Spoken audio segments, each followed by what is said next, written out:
Bien, hoy vamos a iniciar con el estudio del libro de Génesis y el día de hoy vamos a iniciar con esta introducción que es de suma importancia, así que lo que se conoce como la Torá o el Pentateuco hoy en día. Y vamos a hacerlo con este estudio, así que vamos a comenzarlo para así poder estudiar la palabra de Dios. Así que vamos a iniciarlo. Vamos a hacer la introducción a la Torá. Así que cuando hablamos del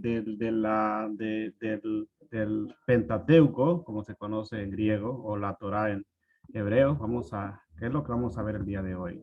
Ahora, el Pentateuco es una introducción esencial a toda la palabra de Dios, a toda la escritura. Y en especial, pues abre lo más, podemos decir que se abre lo que más adelante, lo que con el tiempo, más después de este estudio, está bien desplegado. Y lo que tiene es que siempre nos va a guiar y siempre nos guía a la esperanza de una consumación que aunque es distante, pero es segura. Cuando vemos en la escritura que en muchas ocasiones se cita lo que es el Antiguo Testamento o la Torá, pues está haciendo referencia a esto. Entonces, la mayoría de personas muchas veces nos han dicho que la salvación está en el Nuevo Testamento y que todo está en el Nuevo Testamento. No, todo viene desde el Antiguo Testamento. Cuando Jesús le dijo allá al rico, allá en la parábola de Lucas capítulo 16, le dice que él preguntó, mira, tengo unos hermanos allá que no quiero que vengan acá, y le dice Jesucristo, bueno, a Moisés tienen, y a los profetas, bien, tenían a Moisés, al Pentateuco, que es como vamos a hablar ahora, a la Torá, bueno, ¿quieren que se salven? Allá está el Pentateuco para que lo estudien, allá está la Torá para que lo estudien.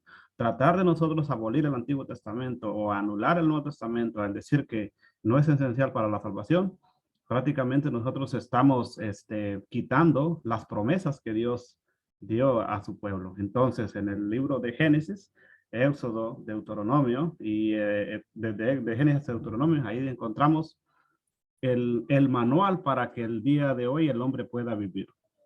El manual cómo el hombre puede ser salvo.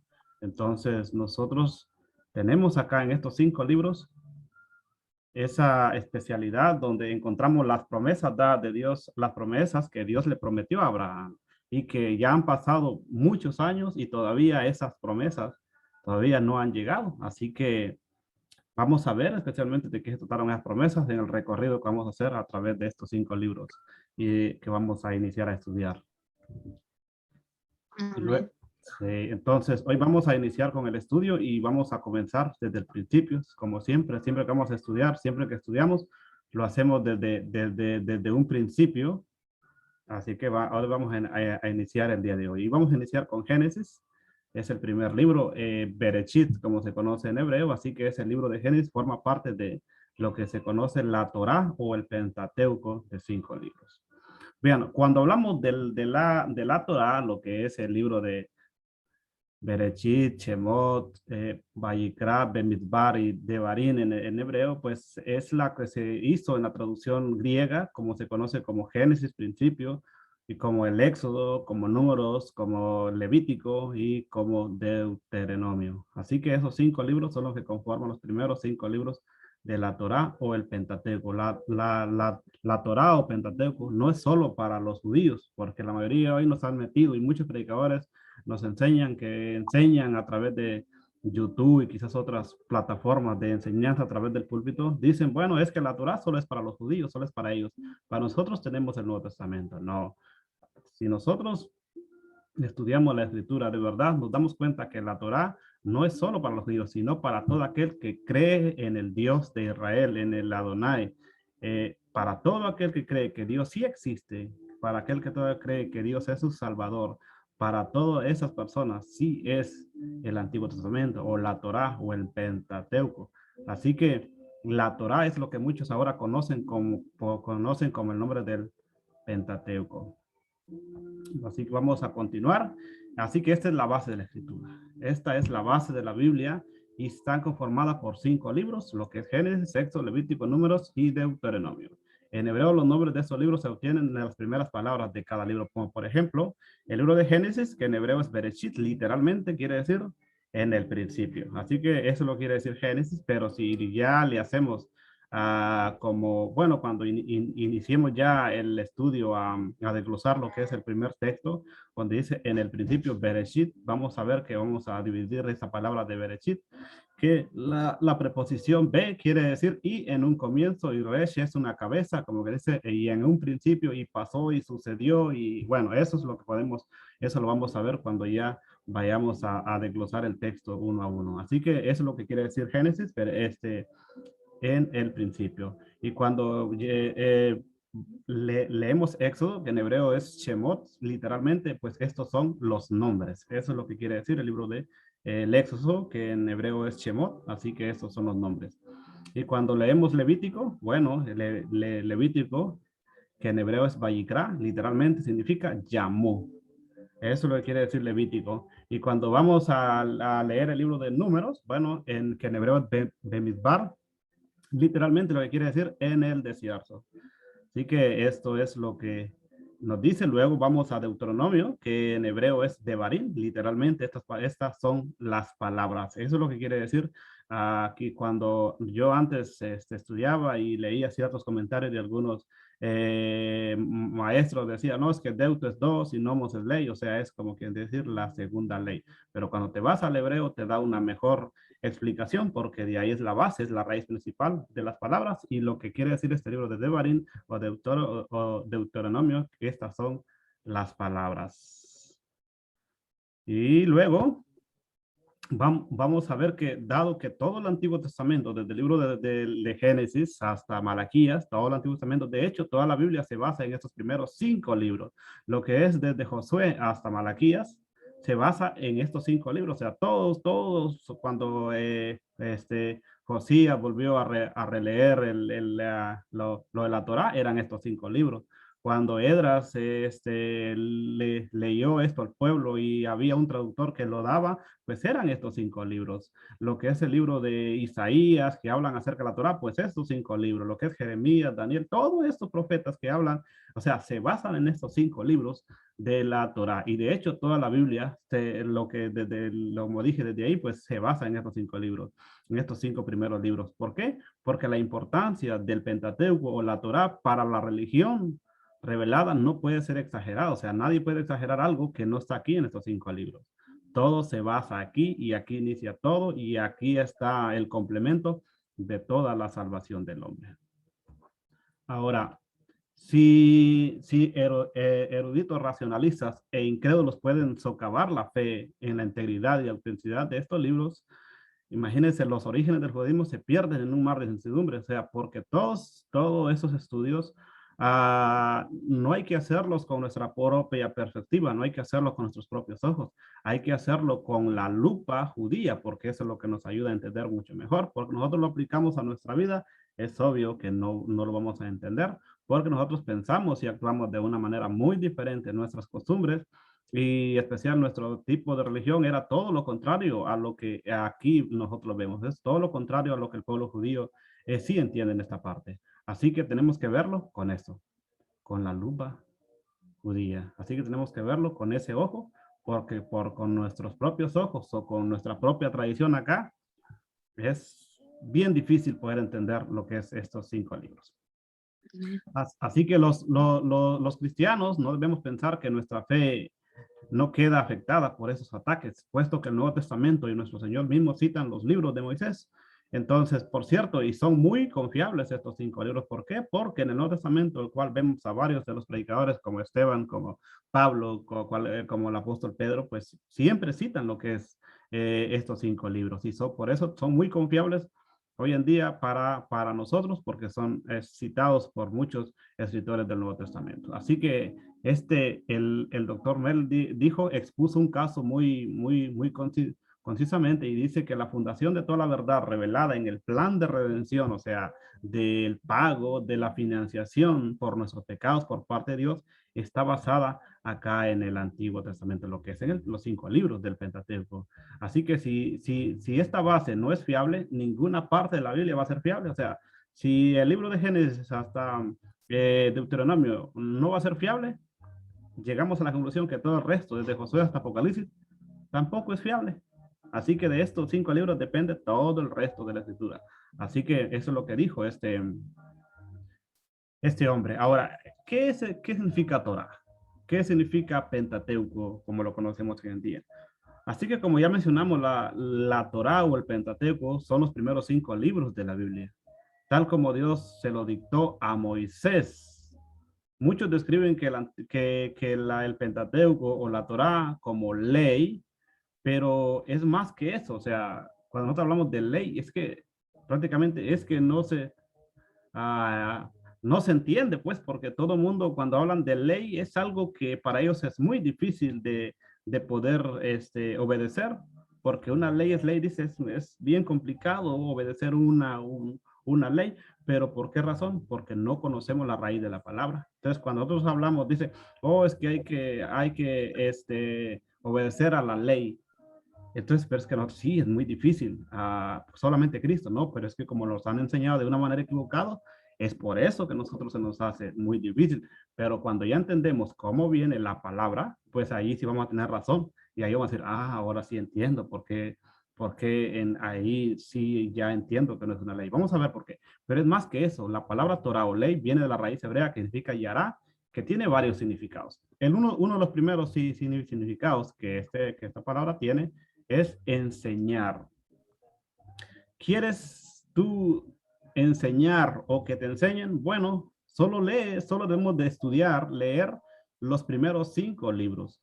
Tanto es que en el pueblo de Israel, lo que es en las sinagogas, los primeros maestros de ahí, ellos habían dividido lo que es la Torá o el Pentateuco en 54 divisiones de enseñanza todo el año. Como son 54 semanas en el año, 54 sábados en el año, ellos lo habían dividido, este, este libro, ¿verdad? Para poderlo enseñar en la sinagoga todos los sábados y enseñar, establecer un fundamento. Y vamos a ver lo que dice, para comprobar, vamos a ver lo que dice en el 15:21 del libro de los Hechos, que el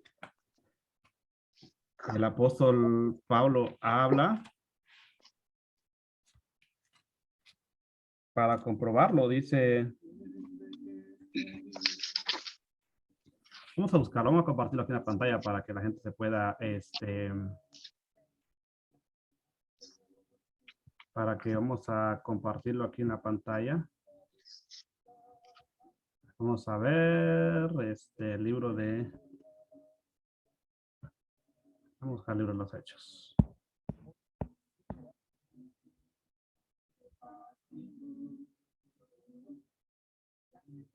Vamos a ir al capítulo 28. 15, perdón. Dice el libro de 21. Dice lo que es en esta versión. Porque desde los tiempos antiguos hay en cada pueblo quienes predican la ley, dice acá, de Moisés. Así, hablando de lo que es la Torah, la cual se lee en las sinagogas cada sábado. ¿Sí? Y luego dice esta otra versión, dice, porque desde los tiempos más tempranos, Moshe o Moisés ha tenido en toda ciudad personas que le proclamen y sus palabras son leídas en las sinagogas todos los Shabbat o todos los sábados. Así que si nosotros nos damos cuenta, estos 5 libros en la iglesia del primer siglo también lo hacía, también estudiaban lo que son estos 5 libros como nosotros nos estamos viendo hoy en día.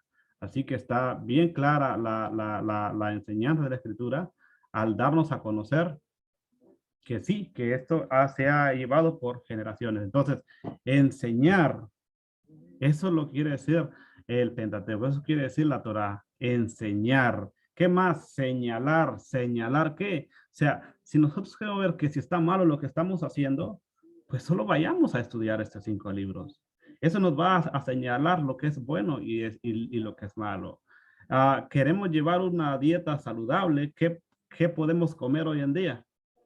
Pues acá en estos 5 libros, nomás solo es ir al libro de Levítico y nos va a decir las cosas que los animales que podemos comer, el tipo de comida que debemos de comer. Ahí nos va a señalar las que sí podemos comer y las que no podemos comer.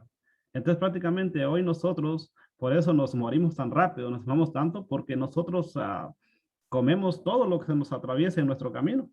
Entonces, cuando vemos acá en el Pentateuco o aquí en la Torá, estos 5 libros, nos encontramos que Dios a su pueblo, a sus hijos, les dice, miren, esto pueden comerlo, esto no lo pueden comer, esto pueden comerlo. O sea, ahí nos va a señalar lo que sí podemos y lo que no podemos. Entonces, cuando hablamos de ley, pero es que, voy a decir, sí está bien difícil, no se entiende mucho, pero cuando hablamos de que quiero que me enseñen para aprender más, que quiero que me señalen lo que debo comer, cómo debo de vivir para que me señale cómo debo de alabar a Dios, bueno, pues ahí sí, ya no es una ley. Ahora sí entiendo por qué la ley es algo fundamental a poderla entender hoy en día. Así que la Torá es la enseñanza, así que es la instrucción, como lo podemos ver cuando estudiamos esta palabra, es la instrucción y dirección que Dios dio a su pueblo. Y no solo estamos hablando de los israelitas de hace siglos, sino para todas las generaciones de hoy en día, sino para todo aquel que cree que Dios sí existe. Así que es hermoso poder estudiar esta parte. Así que cuando en Romanos capítulo 15, verso 4 dice, porque las cosas que se escribieron antes para nuestra enseñanza se escribieron.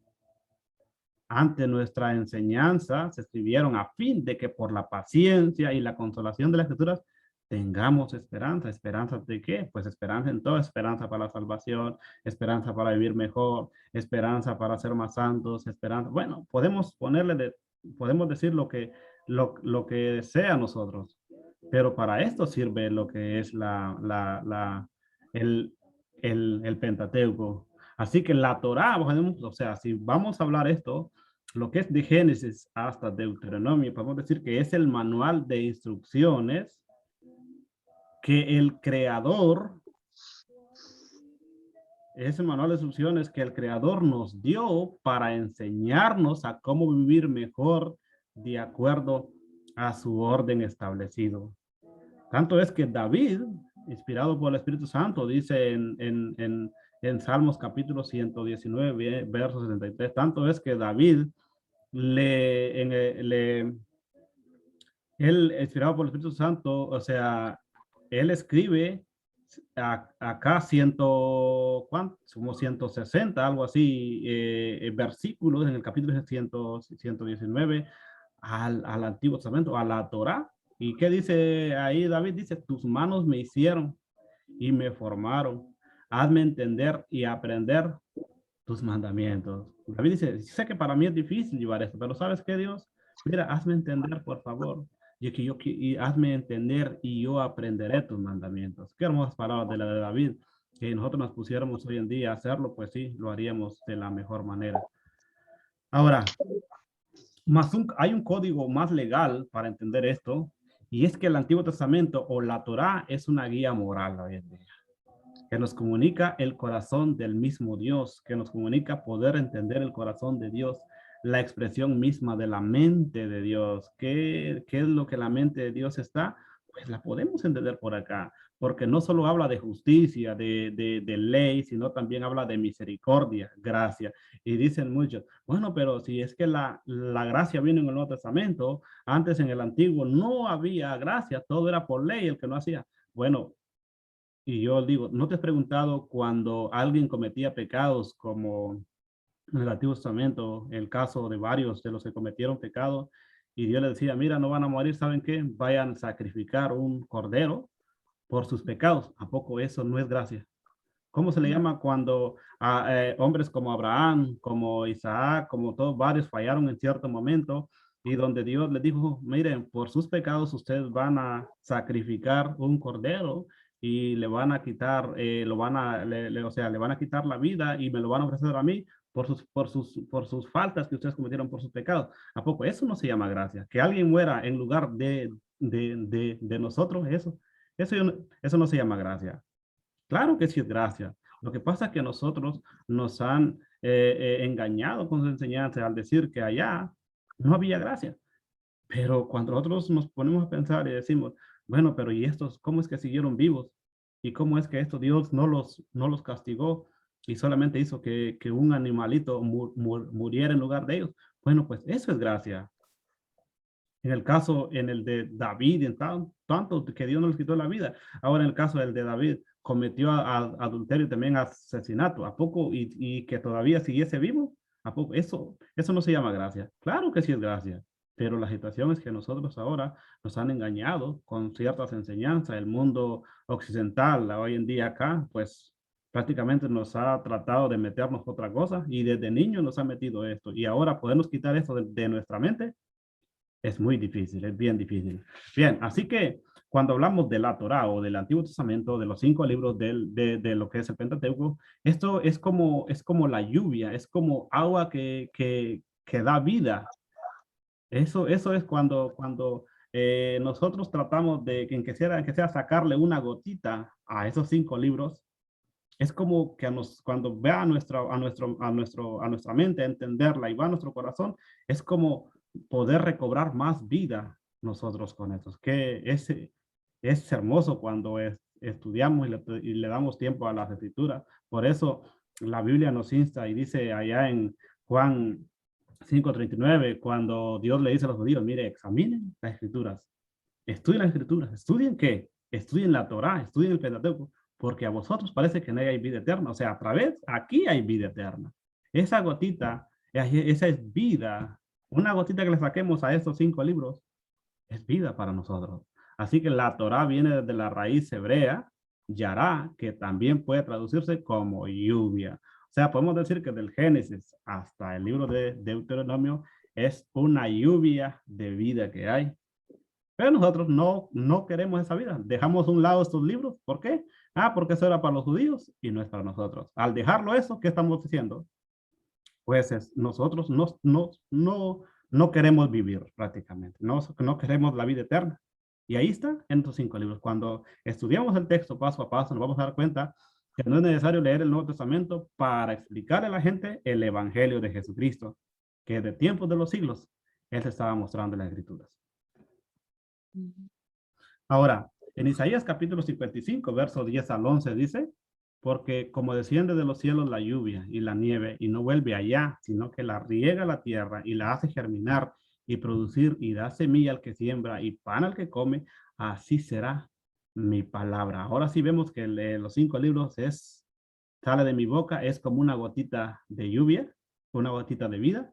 Dice, no volverá vacío. O sea, lo que queda en nuestros corazones, lo que queda ahí en nuestra conciencia, en nuestros pensamientos, esa gotita de lluvia que Dios puso en nosotros, dice, no va a regresar vacía ya con Él, porque va a hacer un cambio en nuestra vida. ¿Qué dice el que sigue diciendo? Sino que hará lo que quiero, dice Dios. ¿Sí? Sí, sí, imagínense a todos los que nos van a ver en diferido en esta clase. Si a un poco de esa gota de vida cae en tu corazón o cae en cualquier persona, ¿qué dice Cristo?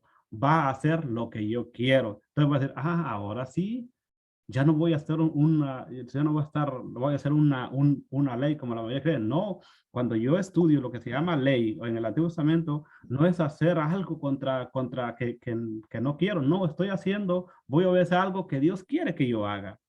Eso es lo que vamos a entender. Y dice, y será prosperada en aquello para que la envíe. Eso, ahora otra referencia la podemos ver también en el libro, en el de Primera de Reyes, capítulo 8, verso 35 al 43. Vamos a ver Primera de Reyes.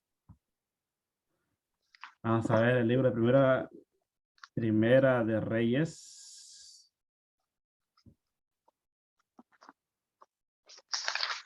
8:35 al 43.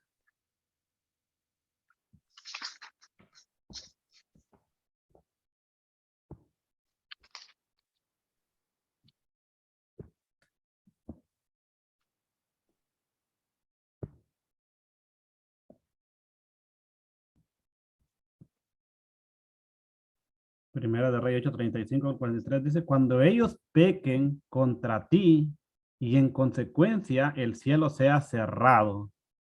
¿Sí? Lo que trae. Y así no haya lluvia. Entonces, si ellos oran hacia este lugar, hacen confesión a tu nombre y se vuelven de sus pecados, cuando los hayas afligido, oye, el cielo perdona el pecado de tu siervo y de tu pueblo, Israel, puesto que tú permaneces enseñándoles el buen camino por el cual ellos deben caminar y manda lluvia sobre tu tierra, la cual has dado a tu pueblo por herencia. Si hay hambruna en la tierra o añublo, torbellino, tizoncillo, langostas o pulgón, y si sus enemigos vienen a la tierra y los asedian en cualquiera de sus ciudades, no importa qué tipo de pestilencia o enfermedad es. Ahora, ¿por qué hay tantas cosas que está pasando? Porque el pueblo ha pecado. ¿Y qué dice Dios? Mira, no importa lo que tipo de pestilencia o enfermedad sea. Entonces, sin importar qué oración o súplica que cualquiera haga entre todo tu pueblo Israel, por cada individuo habrá lo que está plagado su propia conciencia, no en general, lo que hay en su propia conciencia. Y la persona extiende sus manos hacia esta casa, oye el cielo donde tú habitas y perdona y actúa. Y puesto que tú sabes lo que hay en el corazón de cada cual, da a cada persona lo que su conducta merece. Y dice, porque solo tú conoces todos los corazones de los hijos de Adán, para que si ellos te teman a ti por el tiempo que vivan la tierra que tú diste a nuestros padres. También el extranjero que no pertenece a tu pueblo Israel, cuando él venga de un país distante a causa de tu nombre, porque ellos oirán tu nombre, tu mano fuerte y tu brazo extendido.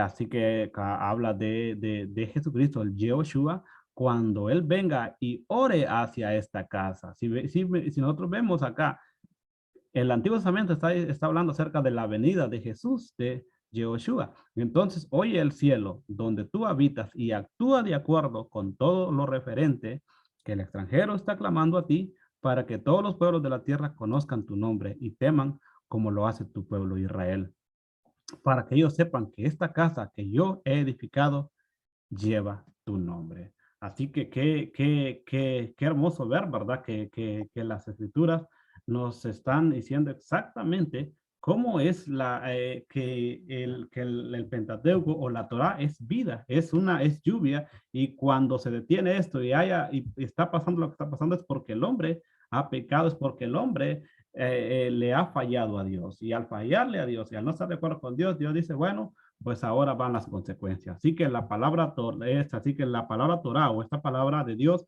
nos alimenta y nos da vida. ¿Queremos que Dios nos alimente? Estudiemos estos 5 libros. Por eso cuando en el libro de Eclesiastés, allá dice Salomón, ¿verdad? Él dice que la vida del hombre es comer y beber. No hace referencia a comer comida ni a beber bebida así de la que no, es a comer este libro, es a beber de esa palabra. A eso es lo que se refiere el libro el de Salomón. Ahora, ¿qué nos enseña acá el libro de que acá el Pentateuco? Bueno, el Pentateuco es dar en el blanco. La Torah nos da dirección. El Pentateuco nos da dirección para dar en el blanco y no salirnos del buen camino. En 2 Samuel 22, 31, 33 dice, en cuanto a Dios perfecto en sus caminos y acrisolada la palabra de Jehová, escudo es para todos los que en él esperan. Porque ¿quién es Dios? De no solo Jehová. ¿Y qué roca hay fuera de nuestro Dios? ¿Qué roca hay fuera de nuestro Dios? Dice, Dios es el que me ciñe de fuerza y quien despeja mi camino. Es lo que dice Salmos 18:32.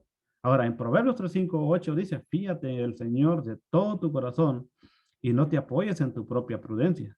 Reconócelo en todos tus caminos y Él enderezará tus veredas. No seas sabio en tu propia opinión. Teme a Jehová y apártate del mal, porque será medicina a tu cuerpo y refrigerio para tus huesos. Ahora, por el contrario, la palabra pecar significa salirse del blanco, o sea, salirse del camino de Dios. Es apartarse del camino establecido por Dios. En Proverbios 14:2 dice que hay camino que al hombre parece derecho, pero su fin es un camino de muerte. Ahora, en Mateo capítulo 5, 17 al 19, Jesús hablando ahí, él dice, no penséis que he venido para abrogar, no penséis que he venido para abolir la ley de los profetas, no he venido para abrogarla, sino para cumplirla. Porque de cierto digo que hasta que pasen los cielos y la tierra, ni una jota ni una tilde pasará de la ley hasta que todo esto se haya cumplido. De manera que cualquiera que quebrante uno de estos mandamientos muy pequeños, y así enseñan los hombres muy pequeños, será llamado, dice, muy pequeño será llamado en el reino de los cielos. Entonces Jesús en ningún momento vino a abolir o a dar por abrogado el Antiguo Testamento, o sea, lo que es el Pentateuco, no. Porque anterior, es que para entender tenemos que ir al trasfondo. Muchos creen que vino a abrogar. Resulta que en tiempos de Jesús habían dos tipos de enseñanza. El pueblo judío, ellos decían que ellos tenían una Torá escrita, como la tenemos hoy en día, el Pentateuco escrito, pero también ellos creían en una que era hablada. La hablada era que durante generaciones se había transmitido este mensaje a su familia, a los sacerdotes, que uno se lo había mandado a otro, entonces eso venía hablado. Habían dos tipos de Torá, una Torá escrita y otra Torá hablada. Entonces, la Torá hablada tenía mucho más cosas fuera que lo que la escrita era. Por lo menos en la Torá habían cosas que se exageraban con ciertas cosas. Entonces, cuando Jesús dice, ustedes creen que yo he venido para abrogar esa ley escrita, no, yo he venido para cumplirla, para cumplirla. Para eso he venido para la escrita. Entonces, yo vine a cumplirla. De cierto, digo, ¿saben qué? Aquí todo esto se va a cumplir, así que no vamos a quebrantar ninguna. Y el que haga algo muy pequeño aquí, en estos sí, libros, será llamado así. Y si lo hace más grande, así será llamado en los cielos. Ahora, la Torá o Pentateuco es eterna. No desapareció con la muerte de Jesús. Es la Torá hecha carne. Dios no cambió de opinión, pues Él no se equivoca. Dios jamás se va a equivocar. Él no se equivoca nunca. Cuando en Isaías 48 dice, secase la hierba, marchitase la flor, mas la palabra de Dios, de Dios nuestro permanece para siempre. Eso va a estar ahí. La palabra Torah aparece 219 veces en el texto hebreo del Antiguo Testamento y en el Nuevo Testamento aparece 197 veces como ley en griego o nomos, que es la palabra escrita. ¿Qué importancia tiene la Torah para nosotros? Imagínense, casi igual. Incluso el Nuevo Testamento tiene menos libros que el Antiguo y imagínense, es poca la diferencia. Son como 23 veces la diferencia que tiene el Nuevo Testamento. O sea, podemos decir que si balanceamos el Antiguo y el Nuevo Testamento, igual, ambos hablan de lo mismo, de la importancia de lo que es el Pentateuco. Ahora, David nos habla del defecto, del afecto, perdón, que la Torah tiene en aquellos que la leen y la guardan. Dice el Salmo 19, 7, 8 al 10, dice la ley o la Torah que Adonai es perfecta, que convierte el alma al testimonio de Adonai, es fiel, que hace sabio al sencillo. Los mandamientos de Adonai son rectos, que alegran el corazón. El precepto de Adonai es puro, que alumbra los ojos. Deseables son más que el oro, más que mucho oro afinado y dulce más que la miel y que la miel destila del panal. O sea, si vemos la escritura acá, ¿qué nos dice David acá en el Salmo? O sea, es algo hermoso estudiar estos libros. Así que vamos a ver esto. ¿Quién fue el autor del Pentateuco o los 5 libros iniciantes de la Biblia? Bueno, con la excepción de algunos principios del cristianismo, que algunos consideran que fue Edras, ¿verdad? Algunos consideran que fue Edras. El filósofo judío Espinosa dice que también escogió a Edras como el autor de la Torá. Pero por la mayor parte del judeo cristiano ortodoxos ha mantenido a través de los siglos que Moisés es el autor. Y aún se cree así, aún se cree hasta el día de hoy que es Moisés. Ahora, Moisés como autor, antes de examinar la teoría llamada documentaria, que mayormente niega que Moisés es el autor, notemos la evidencia a favor de Moisés y no a favor de Edras. Vamos a ver qué dice. Número 1, las declaraciones de Moisés.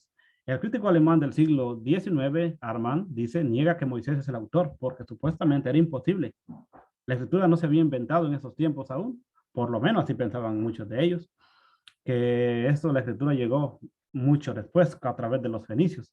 La arqueología ha demostrado que Moisés pudo haber escrito con letra hebrea temprana, en jeroglíficos egipcios o lo cuneiforme acadio, que se escribe de la derecha hacia la izquierda, no como nosotros hoy en día que lo hacemos de izquierda a derecha. Así que la escritura cuneiforme acadio, pues eso es lo que ellos tienen de la lengua semítica que se escribió de derecha a izquierda. Pero, por supuesto, en Hechos 7:22 vemos que ahí el apóstol Pablo dice, nos ha dicho a los creyentes desde mucho antes que fuera confirmado que la autoridad que fue Moisés que fue educado en todas las orillas de los egipcios. Tenemos varios ejemplos en el Testamento que fue Moisés quien escribió el Antiguo Testamento, lo que es los 5 libros. Ahora, cuando decimos que Moisés escribió el Pentateuco, la Torá, esto da lugar a que haya utilizado documentos previos al Génesis. También da lugar a la edición inspirada al cambiar la escritura hebrea a través de los siglos. Por supuesto, el hecho de que Moisés pudo haber escrito el Pentateuco no es prueba que lo hiciera. Sin embargo, como padre de la fe judía, es inevitable que hiciera una crónica permanente de la revelación de Dios para generaciones futuras. Y así como Dios se lo mandó, así lo escribió Moisés. Ahora, las afirmaciones del Pentateuco, del texto de la Torá o del acá de los primeros 5 libros del Pentateuco, dice específicamente que en ocasiones Moisés así escribió lo que Dios mandó. Vamos a ver, por ejemplo, Éxodo 17:14. Vamos a ver este Éxodo 17:14 que dice. Vamos a ver, Éxodo 17:14.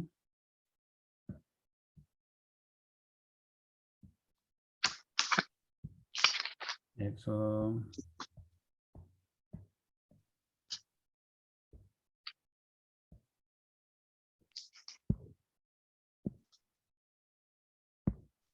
Dice Éxodo 17:14. Adonai dijo a Moisés, escribe esto en un libro para ser recordado. Y díselo a Josué, yo borraré completamente la memoria de Amalek debajo del cielo. Entonces, si vemos, aquí tenemos aquí nosotros tenemos claramente que Moisés es el que escribió el Pentateuco. También en el 24:4 de aquí de Éxodo, 24:4.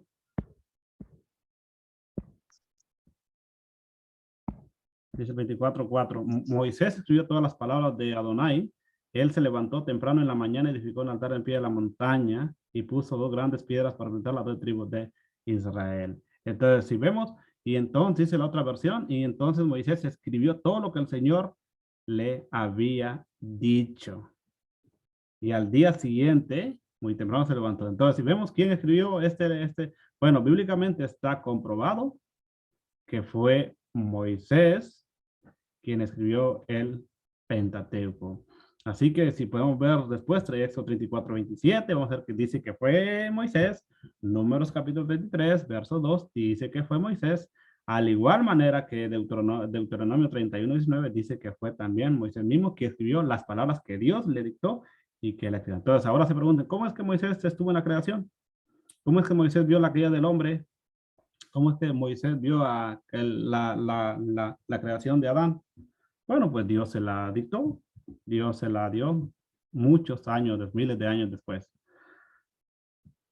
Así que la afirmación bíblica posteriores, el resto de la palabra de Dios también acepta que Moisés fue el autor. Vamos, si vemos a Josué 1:7, dice que fue Moisés. En Primera de Reyes 2:3 dice que también fue Moisés. Y en el Nuevo Testamento, el doctor Lucas dice en Lucas 24:44 que fue Moisés. Y en Primera de Corintios 9:9 también dice que fue Moisés.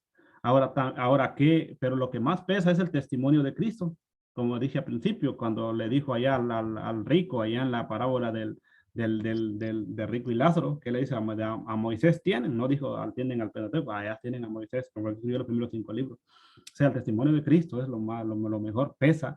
Para el cristiano, el hecho de que nuestro Señor mismo aceptara que Moisés era el autor, debe de abrir nuestra mentalidad, debe sacar este asunto, debe ir más allá, que sí es verdadero. La noción de que en su humanidad Jesús ignorara la ciencia y la historia, o que sí sabía, pero se adaptó a la ignorancia y al prejuicio de sus paisanos, ni siquiera es digno de consideración del creyente, ¿verdad? Ni siquiera podemos considerar esta parte, que Jesús ignorara esta parte, ¿no? Ni siquiera debemos de pensarlo. Así que podemos ver otra cosa, que la arqueología en el Pentateuco es algo también que pesa. Muchas costumbres, palabras, nombres. Hay muchas costumbres ahí en el Antiguo Testamento que son antiguas. Las palabras que hay también, los nombres que se dan ahí, en los detalles históricos, culturales, que los críticos liberales decían que eran posteriores a Moisés, se han comprobado que precedieron a Moisés por siglos, que continuó eso. Y aunque esto no demuestra que Moisés fuera el autor, concuerda mejor que con el punto de vista tradicional, que con la teoría de los redactores que vivieron muchos siglos después y conociesen todos los detalles que para ese entonces mayormente se hubiera perdido. Y los unieron de una forma tan precisa e impresionante que para nosotros hoy en día vale la pena poder estudiar. ¿Cuál es la hipótesis de la documentación? Bueno, la hipótesis de la documentación en esos escritos antiguos es donde se ha encontrado exactamente esta enseñanza que sí fue Moisés. Vamos a ver paso a paso. En el año 1753, este hombre, un doctor francés, propuso la teoría que Moisés compiló Génesis de dos documentos. O sea, él vino, sacó eso, escribió Génesis y de ahí escribió el libro de Génesis. Escribió que los pasajes que usan el nombre de Jehová para Dios vinieron de un documento. O sea, de un documento que venía, de ahí tomó para el nombre de Dios. Mientras que los otros documentos usan a Elohim, al Elohim, así que vinieron de otro documento. Esas supuestas fuentes las llamó como la J y como la E respectivamente. La J por Jehová y la otra por el Elohim. Qué tipo, qué cosas, ¿no? Que se enseñan con tal de poder contradecir a la escritura. Más tarde, eruditos liberales desarrollaron la teoría con mucho más detalle, fijando finalmente todas sus supuestas fuentes. Mucho después de Moisés, otros documentos propuestos fueron. Así que fueron más después, eso se le llamó como deuteronómicos, después estos tipos de enseñanzas para tratar de contradecir que no fue Moisés. Así que el Pentateuco fue visto como una compilación de muchas fuentes pequeñas unidas entre el noveno y el sexto siglo antes de Cristo. La hipótesis llegó a ser conocida popularmente como la teoría de, aquí en esta letra JEDP. Así que varias cosas hacían que fuera atractiva a esta hipótesis para los eruditos del siglo XIX. Pero primero, todo encajaba bien con la teoría de la evolución de Darwin, la cual sí estaba aplicando a muchos campos, además de la biología. Ahora, esta que un hombre se la inventó, esta sí encajaba en todos lados. Pero la Biblia o el Pentateuco, de decir que el ser humano venía de creación de Dios, eso sí parece que no les entraba. O sea, qué mentes, ¿no? Que, como dijo una maestra, qué mente tan cuadrada, que solo así pensaban, no pensaban más allá que Dios había hecho todo, pero lo que en la darwiniana, en esa sí, sí la creía, eran muy crédulos. Bueno, qué cosa con el ser humano hoy en día. Así que asimismo el espíritu antisobrenatural del día se deleitaba en poner la Biblia en el mismo plano que el ser humano. Así que tercero, las tendencias humanistas que reemplazan la revelación divina con los esfuerzos del hombre concordaban bien con esta teoría. Ahora sí, imagínense ahora lo que estamos hablando anteriormente, que lo que las tendencias humanas, lo que no pensaban, que reemplazaron lo que Dios había dejado de esto, ahora con los esfuerzos, eso sí que de concordaban, pero lo que la escritura decía parece que no encajaba, difícil de entender esto. Así que este otro también, en el 1868, Julius, popularizó la hipótesis documentaria de manera perspicaz y engañosamente creíble. Y esta introducción corta, solo podemos mencionar unos cuantos de los puntos en contra de la teoría. Una perspectiva cristiana la vemos este hombre, el Harrison, instrucción del Antiguo Testamento. Eso lo podemos ver como un libro que se llama Este es mi Dios. Lo podemos ver. Algunos problemas graves de esta teoría incluyen los que siguen.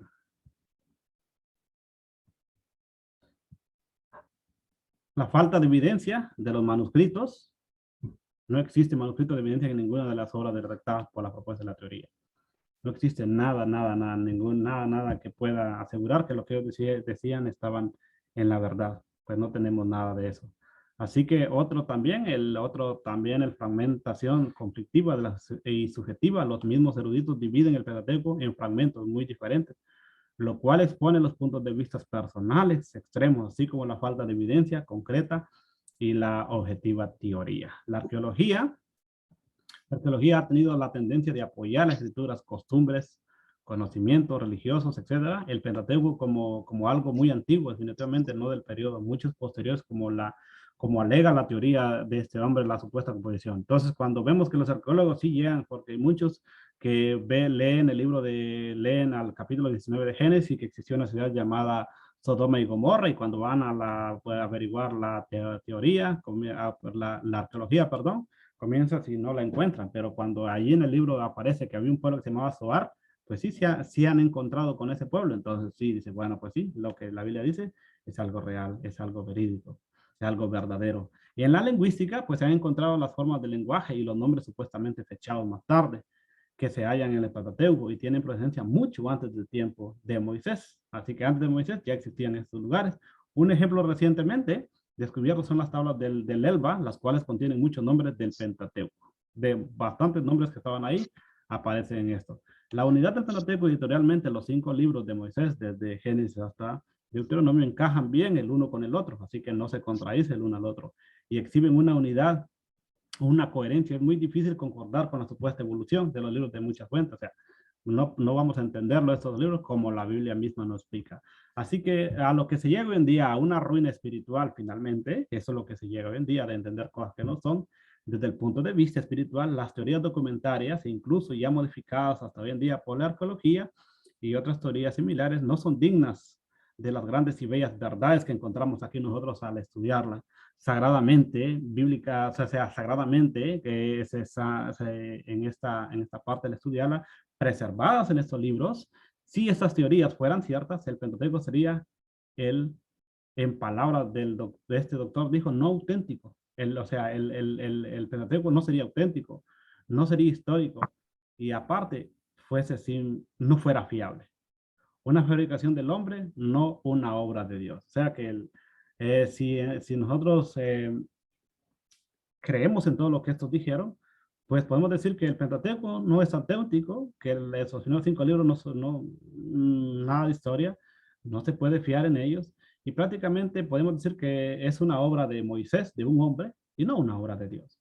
Pero nosotros entendemos todo lo contrario. Así que la fecha del Pentateuco, el contenido de estos 5 libros nos lleva hasta la creación. Desde ahí inicia, donde dice, el principio creó Dios los cielos y la tierra, pero por supuesto se escribió miles de años más tarde, o sea, no en el momento, la tierra se creó y Moisés estaba escribiendo, no, muchos años más tarde fue que se escribieron. Obviamente la fecha que escogemos depende de quién lo escribió. Así que los eruditos liberales en su mayoría ponen las fechas para diferentes fases de la teoría, la siguiente forma. El supuesto documento lleva a la fecha del 850 antes de Cristo, como en tiempo de Isaías, después de Salomón, 900 por allá más después dicen que se escribió, más o menos en el 750, por el tiempo de Daniel e Isaías, dicen ellos. ¿No? Ahora, el otro documento, más o menos en el 621 antes de Cristo, o sea, mucho más tarde. Muchos liberales afirman una fecha específica al creer falsamente que Josías encontró ya fabricado convenientemente lo que ahora se llama Deuteronomio, a fin de promover un santuario central en su capital, Jerusalén, y el documento P, o más o menos, llega mucho más tarde todavía, porque llega que se escribió como en el 500. Así que los eruditos conservadores generalmente ponen la fecha de Pentateuco cerca del tiempo del Éxodo, en el siglo 15 antes de Cristo. Algunos prefieren una fecha, pero este evento que es más o menos un siglo y medio más tarde. Probablemente la mejor fecha que concuerda con todos los datos bíblicos quedan entre el 1450 y el 1410 antes de Cristo, la escritura de estos libros. Así que ver el libro que corresponde en el presente comentario bíblico para más detalles lo podemos ver. Así que en conclusión de esta clase del día de hoy, concluimos pues que nuestra introducción a los 5 libros, al Pentateuco, a la Torá, son palabras pronunciadas, con las palabras pronunciadas, perdón, por el erudito canadiense más sobresaliente sobre el Antiguo Testamento. En el Pentateuco, tenemos el Pentateuco, dice este hombre, vamos a concluir con esto. La Torá es una composición homogénea en 5 volúmenes y no una aglomeración de obras separadas relacionadas solamente por la casualidad. Así que este hombre describe con trasfondo histórico acreditado la manera en que Dios se reveló al hombre y escogió a los israelitas para el servicio especial y testimonio del mundo por el transcurso de la historia humana. El papel de Moisés en ese documento literario parece preeminente y es una buena razón que debe recibir el lugar de alto honor en la ascendencia del épico del nacionalismo israelita y ser respetado por los judíos, así como los cristianos, como el gran mediador de la ley. Así que así concluimos con este estudio y así concluimos con esta clase del día de hoy, que es de suma importancia entender cómo es que los 5 libros que inician la escritura es de suma importancia estudiarlos y sobre todo, como dicen los salmos, y sobre todo, como dice el Testamento, ponerlos por obra, porque solamente ahí hay vida para nosotros. Así que, hermana, algún comentario que tenga?